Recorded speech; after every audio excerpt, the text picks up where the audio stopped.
Okay, so another example we have.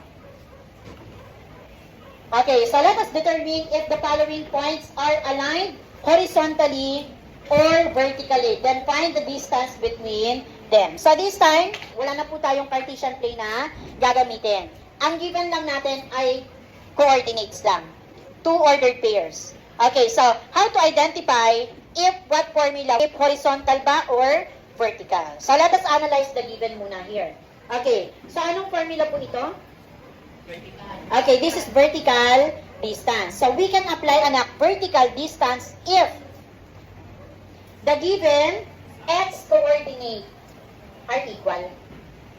Okay, or sa Tagalog, ang gagamitin natin anak ay vertical distance kapag yung first number, first coordinate ay magka-parehas. If the x coordinate are equal, then use vertical distance.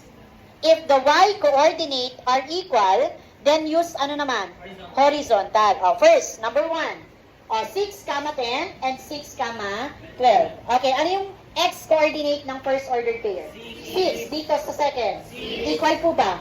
Okay, therefore, we need to apply vertical distance. Because the x-coordinate are equal. Iyon yung tatandaan ha. Our given, we have 6, 10, and 6, 12. Okay, step number 1. Let us identify or determine if the following points are aligned horizontally or vertically. So let us observe the given ordered pairs. Okay, so based on the given ordered pairs, ano po ang equal? X coordinate or Y coordinate? Okay, if X coordinate are equal, then we need to apply what? Horizontal or vertical? Okay, very good. The vertical distance. Okay, we can apply the vertical distance if the given x coordinate, ito po, yung first number, are the same. Okay, what is the formula? Distance is equal to the absolute value of y sub 2 minus y sub 1. Then after that, I put a label na po here. So this will become xy, xy. Ano po susulat natin dito? 1, 1, 2, and 2. Then after that, substitute. What is the value of y sub 2? 12. Minus y sub 1. 10. O, just simply subtract lang po yan. 12 minus 10. Okay, 2.